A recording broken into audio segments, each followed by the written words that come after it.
Hi hello నమస్తే. ఎలా ఉన్నారు అందరూ? Welcome to the Sun Tarot. నా పేరు సురేఖ. నేను మీ ముందుకు ఇంకో రీడింగ్తో వచ్చాను. సో ఈ రీడింగ్కి ఏది టాపిక్ అనేది లేదండి. నేను జస్ట్ ఇంట్యూటివ్ రీడింగ్ చేస్తాను. కార్డ్స్ మనకి ఏం చెప్తాయో అదే నేను మీకు చెప్పబోతాను. సో కార్డ్స్ మనకి ఏ విషయంలో ఏ ఆస్పెక్ట్లో మనకి మెసేజెస్ ఇస్తే అది మాత్రమే నేను మీకు చెప్పబోతాను. ఓకేనా? సో నిన్న రీడింగ్లో ఎన్నో ఉల్టా పుల్టా పెట్టేశారు అనమాట. సో దానికి చాలా కామెంట్స్ అనేవి వచ్చాయి.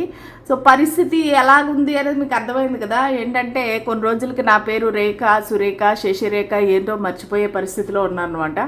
అంటే 9 to 5 జాబ్ అంటారు కానండి, 9కి ముందు వర్క్ ఉంటుంది, మళ్ళీ 5కి తర్వాత కూడా వర్క్ ఉంటుంది. అలాగే మనం వర్క్ చేసేది చాలా ఈజీ, గబగబా మనం పని ఫినిష్ చేసుకోవచ్చు. కానీ వేరే వాళ్ళ చేత పని చేయించడం అనేది చాలా కష్టం. సో మనం ఏదైనా కొంచెం గట్టిగా అన్నాం అనుకోండి, ఇంకా Surekha ma'am is very bossy, rude, అది ఇది అని చెప్పేసి అంటారు. పోనీ అలాగని మనం ఫ్రెండ్లీగా ఉంటే పనులు జరగవు. సో ఇలాంటి దీనిలోని మర్చిపోతున్నాను అనమాట. అసలు నేను ఏం చేస్తున్నాను అనేది కూడా మర్చిపోతున్నాను. బట్ ఇంత టైట్ షెడ్యూల్లో కూడా రోజు నేను మిస్ అవ్వకుండా మీకోసం రీడింగ్స్ అనేది చేస్తున్నాను. ఎందుకంటే ఈ రీడింగ్ ఒకటే నాకు ఇచ్చే ఒక మనశ్శాంతి అని చెప్పొచ్చు. అంటే నేను ఈ రీడింగ్ చేసినంతసేపు దేవుడితో కనెక్ట్ అయ్యాను, ఒక యూనివర్స్తో కనెక్ట్ అయ్యాను అనే ఫీలింగ్ నాకు వస్తుంది. సో దానివల్ల నేను అంటే ఇప్పుడు నా మెంటల్ హెల్త్ కూడా ఇంపార్టెంట్ కదా. ఫిజికల్ హెల్తే కాదు, మెంటల్ హెల్త్ ఏంటి, దైవ ధ్యానము, దేవుడితో అనుసంధానం ఉండడం అనేది మనకి ఒక గొప్ప వరం అనమాట. సో అది లేకపోతే మనం ఎంత వర్క్ చేసినా ఎంత డబ్బులు సంపాదించినా వేస్ట్. సో నాకు ఈ టారో రీడింగ్ అనేది ఒక మనసుకి ఒక మనశ్శాంతి ఇస్తుంది. నేను ఆ మెసేజెస్లో నాకు కూడా దేవుడు ఏదో మెసేజ్ ఇస్తున్నాడు, యూనివర్స్ ఏదో మెసేజ్ ఇస్తుంది అనుకుంటాను. అందుకని డైలీ నేను తప్పకుండా చేస్తాను అనమాట రీడింగ్. సో అది మీకోసం కాదు, నా సొంత లాభం కోసం నేను చేస్తాను. ఓకేనా? సరే, లెట్ స్టార్ట్ ది రీడింగ్. ఈరోజు మనకి ఏం చెప్పాలనుకుంటున్నారు యూనివర్స్, ఏంజల్స్ చూద్దాం. ఈరోజు రీడింగ్ టాపిక్ లేదు, హైలీ ఇంట్యూటివ్ రీడింగ్. ఓకే, ఈ కార్డ్ పడింది కాబట్టి మనం తీసుకుందాము, దానిలో ఏదో మీనింగ్ ఉంటుంది.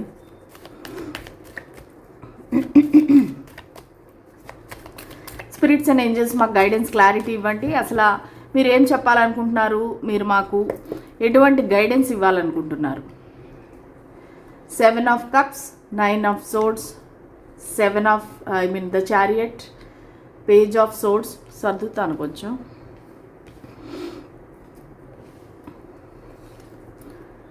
5 of Pentacles, 10 of Pentacles. ఓవరాల్గా వచ్చేసి 6 of Pentacles. ఓకే, సో ఓవరాల్గా వచ్చేసి మనకు చాలా చాలా పాజిటివ్గానే వచ్చిందండి. మీకు ఒక బ్యాలెన్స్ వస్తుంది మీ లైఫ్లో. అది ఎటువంటి విషయంలో అయినా అవ్వచ్చు, అది మనీ పరంగా కానీ రిలేషన్షిప్ పరంగా కానీ మీకైతే ఒక బ్యాలెన్స్ అనేది రాబోతుంది త్వరలో. ఓకేనా? అది రాసి పెట్టుకోండి. మీకు బ్యాలెన్స్ అనేది జూన్ జూలై మంత్లోని, మే నుంచే స్టార్ట్ అవుతుంది యాక్చువల్లీ. మే జూన్ జూలై మంత్లో మీకు ఒక బ్యాలెన్స్ అనేది రాబోతుంది మీ లైఫ్లో. అది పర్సనల్ లైఫ్ అవ్వచ్చు, ప్రొఫెషనల్ లైఫ్ అవ్వచ్చు, స్పిరిచువల్ లైఫ్ అవ్వచ్చు. ఎటువంటి ఆస్పెక్ట్లో అయితేనూ కూడా మీకు ఒక మార్పు, ఒక బ్యాలెన్స్ అనేది రాబోతుంది ఖచ్చితంగా అనేది నాకు ఇక్కడ అర్థమవుతుంది అనమాట. సో ఇంతవరకు ఏంటంటే మీకు ఒక లైఫ్లో బ్యాలెన్స్ అనేది లేదు. ఒక ప్రొఫెషనల్ లైఫ్, పర్సనల్ లైఫ్ రెండింటికి ఒక బ్యాలెన్స్ లేకుండా మీరు కష్టపడి పనిచేస్తున్నారు, రాత్రి పగలు పనిచేస్తున్నారు, డబ్బులు సంపాదిస్తున్నారు. కానీ ఆ డబ్బులు మంచి కార్యక్రమాలకు కూడా వినియోగిస్తున్నారు. అంటే ఏంటంటే అవసరమైన వాళ్ళకి దానం చేయటం కానీ, ఒక డొనేషన్స్ ఇవ్వటం, చారిటీ చేయటము, గుడికి వెళ్ళి దానం చేయడం, ఇలాగా మీరు మంచి పనులు అయితే చేస్తున్నారు. కాకపోతే మీకు ఒక బ్యాలెన్స్ అనేది లేకుండా అయిపోయిందనమాట. కానీ ఆ బ్యాలెన్స్ అనేది త్వరలోనే మీ లైఫ్లోకి రాబోతుంది. ఇక్కడ ఏంటంటే మీరు చాలా విషయాల్లో సతమతం అయిపోయి ఉన్నారు. సో మీకు రకరకాల రెస్పాన్సిబిలిటీస్ ఉన్నాయి మీ లైఫ్లో, లేదంటే రకరకాల ఆప్షన్స్, డిస్ట్రాక్షన్స్ ఉన్నాయి మీ లైఫ్లో. సో మీరు బేసిక్గా ఒక కన్ఫ్యూజ్డ్ స్టేట్లో ఉన్నారు. ఓకే, సో మ్యారేజ్ పరంగా కానీ రిలేషన్షిప్ పరంగా చూస్తే కనుక మీకు చాలా చాలా ఆప్షన్స్ అనేవి ఉన్నాయి. ఎవరిని చూస్ చేసుకోవాలి, ఏది నాకు మంచిది. సో ముఖ్యంగా లేడీస్కి నేను చెప్తాను, మీ వెంట పడే వాళ్ళు చాలామంది ఉంటారమ్మా. కానీ అందులో ఎవరు మంచి వాళ్ళు, ఎవరు మనకి సోల్మేట్, లేదంటే ఎవరు మన అభిప్రాయాలకి తగినట్టుగా ఉంటారు అనేది మీరు చూస్ చేసుకునేది మీ చేతిలో ఉంటుంది. అంతేగాని ఎవరు మనతో కళ్ళబొల్లి మాటలు చెప్పారు కదా అని వాళ్ళ మాయలో పడిపోయి తర్వాత వాళ్ళ కర్మ ఏంటి, నన్ను మోసం చేశారు, నన్ను అన్యాయం చేశారు, ఇది తప్పు. ఏంటంటే ఇప్పుడు వాళ్ళు మోసం చేశారనే దానికంట నేను ఎలా మోసపోయాను అనేది ఒక ఈగో ఉంటుంది మనలో. అదేంటంటే అది తీసుకోలేరు జనాలు, తట్టుకోలేరు, ఆ బాధ అనేది తట్టుకోలేరు. నన్ను మోసం చేస్తారా అన్నట్టుగా మీకు ఒక ఈగో అంటే నేను అనేది ఒక అహం అనేది వచ్చేస్తుంది. సో దానివల్ల రివెంజ్లు, గొడవలు, రకరకాలవన్నీ మొదలవుతాయి అన్నమాట.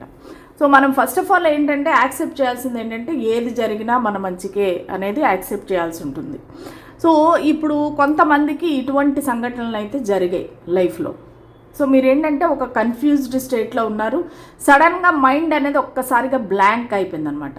అంటే ఏంటంటే ఒక రిలేషన్షిప్లో తిన్నాక మీకు ఏంటంటే ఒక మైండ్ అంతా బ్లాంక్ అయిపోయింది. సో నేను ఏం చేయాలి, నేను ఏ వైపు నా దృష్టి పెట్టాలి. సో మీకు ఒక ఎగ్జాంపుల్ చెప్తాను. సో 24/7 ఒక వ్యక్తితో మీరు మాట్లాడుతూ కన్నా బుజ్జి, తిన్నావా, పడుకున్నావా, తెల్లారిందా, ఇట్లా మాట్లాడుకునే మనుషులు సడన్గా ఒక్కసారిగా మాట్లాడుకోవడం ఆపేస్తే మీకు అది చాలా దెబ్బ అనమాట. ఇప్పుడు నేనేం చేయాలి, నా మైండ్ ఏం ఆలోచించాలి అంటే మీకే తెలియదు మీ దృష్టి ఎటు పెట్టాలి అని చెప్పేసి. అప్పుడు మీరు డిఫరెంట్గా ఆలోచిస్తారు. నా స్టడీస్ పైన పెట్టాలా, లేదంటే నా జాబ్ పైన పెట్టాలా, లేదంటే నా హెల్త్ పైన, లేదంటే డబ్బుల పైన, ఇన్వెస్ట్మెంట్ పైన, ఏంటి నా దృష్టిని ఎటువైపు మళ్ళించాలి, దైవ ధ్యానంలో ఉండాలా, ఏంటి నా జీవితము అన్నట్టుగా మీరు రకరకాలుగా కన్ఫ్యూజ్ అయిపోతారనమాట. దాని తర్వాత ఏంటంటే ఇంకా రాత్రి వేళ నిద్ర పట్టకపోవటము, మీకు డిప్రెషను, యాంగ్జైటీ, బాధపడము, ఏడుపు, అవన్నీ తలుచుకొని ఆ వ్యక్తిని తలుచుకొని నన్ను ఎందుకు ఇలా మోసం చేశారు అన్నట్టుగా మీరు బాధపడడం అనేది నాకు ఇక్కడ కనిపిస్తూ ఉంది. సో మీరేంటంటే ఒక గిల్ట్, ఒక రిగ్రెట్ అనేది కనపడుతుందండి. చాలామంది ఇప్పుడు నా వ్యూవర్స్ ఎవరైతే ఉన్నారో, ఈ రీడింగ్ ఎవరైతే చూస్తున్నారో, సో వాళ్ళకి చాలా ఒక గిల్ట్, రిగ్రెట్ అనేది అయితే చాలా ఎక్కువగా కనబడుతూ ఉంది. నేను అనవసరంగా అతన్ని నమ్మేనే, ఆ మనిషిని నమ్మేనే, ఆ లేడీని నమ్మేనే. సో ఆడైనా మగైనా జెండర్ అనేది ఇక్కడ ప్రాముఖ్యత కాదండి. ఒక పలానా వ్యక్తి, ఆ వ్యక్తిని అనవసరంగా నేను నమ్మి మోసపోయాను కదా, వాళ్ళు నా మంచితనాన్ని యూజ్ చేసుకున్నారు, నన్ను అవమానించారు, అది ఇది అని చెప్పేసి మీకు రకరకాల ఆలోచనలు మిమ్మల్ని మీరే దోషిగా అనుకుంటున్నారు. ఎందుకంటే నేను చేసింది పొరపాటు, నేను చేసింది తప్పు, నేను అసలు వాళ్ళ మాటల్లో పడకుండా ఉండాల్సింది, నేను వాళ్ళతో ఇంత క్లోజ్గా ఉండకుండా ఉండాల్సింది అన్నట్టుగా మీరు చాలా రాత్రులు నిద్రపోకుండా బాధపడతా, భయపడతా ఉన్నారు. సో ఏంటంటే అది మీ యొక్క పాస్ట్లో ఉంది. సో ఇప్పుడు ప్రస్తుతానికి ఏంటంటే మీరు దీని నుంచి కొంచెం బయటపడ్డారనమాట. బయటపడి ఇంకా లేదు, నా ఉద్యోగంలో కానీ, నా ధన సంపాదనలో కానీ నా పైన నేను కేర్ తీసుకోవాలి, నా జీవితంలో నేను సక్సెస్ సాధించాలి అన్నట్టుగా మీరు ఇప్పుడు ఫుల్ నార్మల్ కండిషన్లోకి వచ్చేసేసి నేను ఇంకా అంటే ఇంతవరకు మీరు రాకపోతే కనుక వెరీ సూన్ మీరు ఈ కండిషన్లోకి అనేది వచ్చేస్తారు. ఒక జూన్, జూలై మంత్లోని మే నుంచి కూడా వచ్చేస్తారనమాట. వచ్చేసి నేను ఎందుకు వేరే వ్యక్తి కోసం బాధపడి నా జీవితాన్ని ఎందుకు నేను వేస్ట్ చేసుకోవాలి, నా జీవితాన్ని ఎందుకు పాడు చేసుకోవాలి అన్నట్టుగా మీరు కంప్లీట్గా ఒక సక్సెస్ అనేది సాధిస్తారు, గుర్తింపు అనేది పొందుతారు. అందరూ కూడా మిమ్మల్ని చాలా అంటే ఏమంటారంటే చాలా డిఫరెంట్గా చూస్తారనమాట. ఒక భూమికి ఆకాశానికి ఉన్నంత డిస్టెన్స్, ఆ తేడా అనేది మీలో చూస్తారనమాట. చాలా క్వైట్ ఆపోజిట్లో చూస్తారు మిమ్మల్ని. ఇంతవరకు చాలా ఇంట్రోవర్ట్గా ఉండి కామ్గా డీసెంట్గా ఉండే మీరు గలగల మాట్లాడటము, గలగల అందరితో కలవటము, ఇవన్నీ చేయటం చూసి వాళ్ళు అనుకుంటారు, అరే ఈ వ్యక్తిలో ఇంత మార్పు వచ్చిందేంటి అంటే మీరు చాలా హ్యాపీగా కనబడతారనమాట. చాలా మంచి పాజిటివ్ ఎనర్జీతో అసలు మీతో మాట్లాడే వాళ్ళందరికీ కూడా ఆ పాజిటివ్ ఎనర్జీ అనేది వచ్చేస్తుంది. సో అలాగా మీరు కంప్లీట్గా 180 degrees చేంజ్ అనేది మీలో వస్తుందన్నమాట. సో దాని ద్వారా మీరు మీ కెరీర్లో కానీ హెల్త్లో కానీ ఏ విధంగా చూసుకుంటే కూడా మీరు సక్సెస్ అనేది సాధిస్తారు. మీరు ఇంతకుముందు ఏదైతే కన్ఫ్యూజన్లో ఉన్నారో, డిప్రెషన్లో ఉన్నారో వాటి నుంచి బయటపడి మీరు ఒక సక్సెస్ అనేది సాధిస్తారు. బట్ స్టిల్ మీరు ఆ వ్యక్తిని అయితే వదలరు అనమాట. ఆ వ్యక్తిని స్టాక్ చేయటము, ఆ వ్యక్తి గురించి మిమ్మల్ని ఎవరైతే మోసం చేశారో, మిమ్మల్ని ఎవరైతే వదిలిపెట్టి వెళ్ళిపోయారో వాళ్ళనైతే మీరు వదలలేదు, వాళ్ళపైన దృష్టి పెడుతున్నారు, వాళ్ళని స్టాక్ అయితే చేస్తారు. ఇన్ ఫ్యూచర్ కూడా మీరు వాళ్ళని స్టాక్ చేస్తారు. వాళ్ళ గురించిన ఇన్ఫర్మేషన్ అనేది మీరు తెలుసుకుంటారు. అంటే మీకు ఆ క్యూరియాసిటీ పోలేదు, ఒక రకమైన ప్రేమ అంటారా, ఆప్యాయత అంటారా, లేదంటే ఒక అక్కర అంటారా, అది పోలేదు మీకు. సో ఇంకా ఆ వ్యక్తిని అంటే ఇప్పుడు మాట్లాడకపోయినా సరే ఆ వ్యక్తిని మీరు దూరం నుంచి అబ్జర్వ్ చేయటం అయితే మానరు అనమాట. సోషల్ మీడియాలో కానీ, వాట్సాప్లో కానీ, ఫేస్బుక్లో కానీ, ఇన్స్టాగ్రామ్లో కానీ మీరు వాళ్ళని చెక్ చేస్తూ ఉంటారనమాట. సో అలాగా ఇప్పుడు ఏంటంటే మీకు ఆల్రెడీ ఒక ధన నష్టం అవ్వచ్చు, ఫైనాన్షియల్ లాస్ అవ్వచ్చు, లేదంటే జాబ్ పోవటం వల్ల అవ్వచ్చు. మీరు ఆల్రెడీ ఒక మానసికంగా రిలేషన్షిప్ వైజ్ కుంగిపోయి ఉన్నారు. అది కాకుండా ఫైనాన్షియల్గా కూడా మీరు చాలా లోలో ఉన్నారనమాట. సో దాని ద్వారా ఏంటంటే మీరు చాలా అంటే ఏంటి నా లైఫ్, నా ఫ్యూచర్ ఏంటి అన్నట్టుగా మీరు చాలా నిదానంగా ఆలోచిస్తున్నారు. ఒంటరిగా మిమ్మల్ని మీరు ఐసోలేట్ చేసుకుంటున్నారు, అలాగ ఉన్నారు. కానీ మీకు వెరీ సూన్ అయితే in the month of October కావచ్చు, లేదంటే 10 monthsలో మీకు చాలా మార్పు అనేది వస్తుంది. మీకు చక్కటి ఫ్యామిలీ, మ్యారేజ్ కాని వాళ్ళకి మ్యారేజ్ అవ్వటము. నా రీడింగ్ ఎవరైతే చూస్తున్నారో వాళ్ళకి చెప్తున్నాను, అన్మ్యారీడ్ వాళ్ళకి, సో వాళ్ళకి మ్యారేజ్ సంబంధాలు రావటము, సో వాళ్ళకి పెళ్ళి జరగటము, మంచి చక్కటి ఫ్యామిలీ, ఇవన్నీ కూడా కనబడుతున్నాయి. ప్లస్ డబ్బులు, మనీ ఏదైతే మీరు నష్టపోయారో దానికి 10 మీకు వస్తుంది. వచ్చి మీరు హ్యాపీగా ఒక లైఫ్లో సెటిల్ అయిపోతారు. ప్లస్ ఏంటంటే ఒక ఇల్లు కొనుక్కోవటం కానీ, ఒక మంచి యాసెట్స్ ఎక్కడైనా మంచి చోట ఇన్వెస్ట్ చేయటం కానీ, సో ఇలాగా నాకు ఒక మంచి హ్యాపీ ఫుల్ఫిల్డ్ ఫ్యామిలీ అనేది కనబడతా ఉంది వెరీ సూన్. ఓకేనా? సో మీరు ఇప్పుడు వరకు ఎన్ని కష్టాలు అయితే పడ్డారో, ఎవరి వల్ల మీరు బాధపడ్డారో అవన్నీ మెల్లిమెల్లిగా మీరు మర్చిపోయి హీల్ అయ్యి, సో నాలాంటి టారో ఛానల్స్ అవి చూసి మీరు అర్థం చేసుకొని హీల్ అయ్యి, సో మీ కాళ్ళ మీద మీరు మళ్ళీ స్ట్రాంగ్గా నిలబడటం వల్ల మీ కాన్ఫిడెన్స్ ఆ యూనివర్స్కి మీ ఎనర్జీ అనేది వెళ్ళి మీ లైఫ్లోకి మీకు నచ్చిన, మీకు నప్పిన ఒక మంచి సంబంధాన్ని అనేది పంపిస్తారు. ఒక అరేంజ్డ్ మ్యారేజ్ అనేది జరుగుతుంది. హ్యాపీగా మీరు లైఫ్లో ముందుకు వెళతారు. So please claim this reading. కానీ ఇంకా చూద్దాము. అంటే ఇది కొంతమంది కేటగిరీ వాళ్ళకి చెప్పాను, ఇది కొంతమందికి రెజనేట్ అవుతుంది. ఇంకా మిగతా వాళ్ళకి కూడా చూద్దాం. ఇంకా మనకి ఏం చెప్పాలనుకుంటున్నారు? సో ఇప్పుడు మనకు అర్థమైంది ఏంటి, మీకు హ్యాపీ ఫ్యామిలీ, 10 of Pentacles, చక్కగా మంచి డబ్బులు, ధన వృద్ధి, అబండెన్స్, సెటిల్మెంట్, స్టెబిలిటీ, ఇవన్నీ మనకి చూపిస్తుంది. సో ఇప్పుడు చూద్దాము ఇంకా మనకి ఏం చెప్పాలనుకుంటున్నారు angels. 3 of Swords, Queen of Pentacles, The Lovers, bottom of the deck 6 of Pentacles.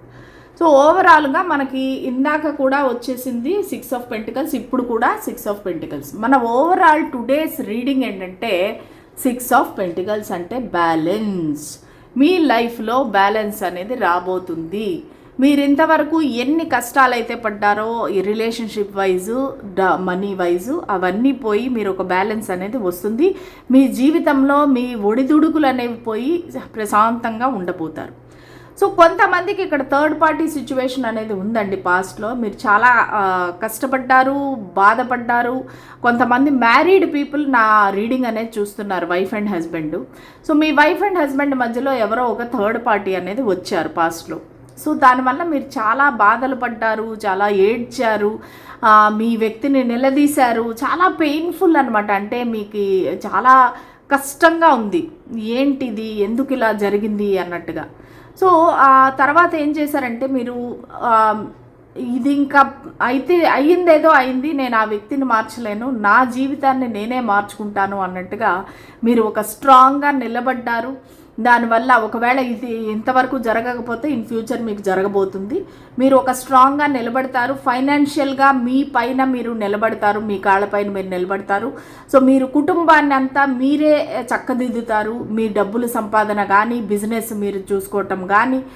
So నాకు ఆ వ్యక్తితో సంబంధం లేదు అంటే మీ పార్ట్నర్ ఎవరైతే ఉన్నారో ఆ వ్యక్తి ఉన్నా పోయినా నాకు అనవసరము, నా జీవితము, నా ఫ్యామిలీ, నా పిల్లలు నేను చూసుకుంటాను అన్నట్టుగా మీరు వెరీ స్ట్రాంగ్గా తయారైపోతారు.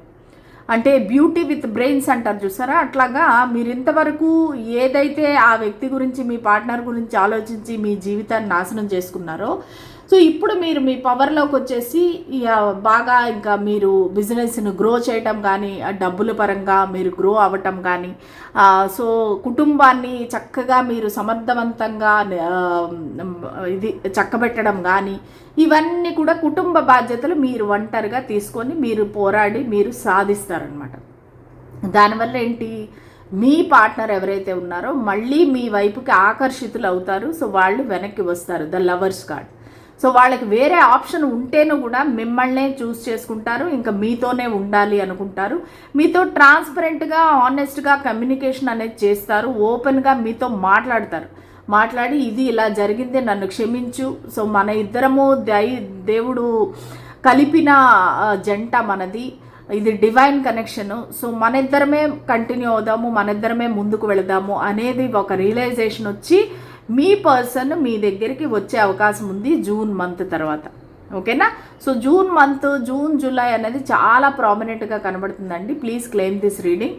సో జూన్ జూలై మంత్లో మీ లైఫ్లో మంచి మార్పు అనేది రాబోతుంది. సో ఖచ్చితంగా మీ పర్సన్ ఎవరైతే ఉన్నారో వాళ్ళు మీ దగ్గరికి వెనక్కి వస్తారు, వచ్చి మిమ్మల్నే చూస్ చేసుకుంటారు, థర్డ్ పార్టీని వదిలేసి మీ దగ్గరే ఉంటారు పర్మనెంట్గా. సో ఇది మనకి యూనివర్స్ చెప్పే ఒక మెసేజ్, గైడెన్స్. ఓకే, మీకు నచ్చినట్టయితే please like, share and subscribe to my channel. అలాగే బెల్ సింబల్ నొక్కి హైప్ చేస్తే కనుక సో మీకు నా రీడింగ్స్ అనేవి అందరికీ వెళతాయి, ప్లస్ నోటిఫికేషన్ మీకు కూడా వస్తుంది. ఓకేనా? మళ్ళీ రేపటి రీడింగ్లో కలుద్దాము. అంతవరకు సెలవు, బాయ్.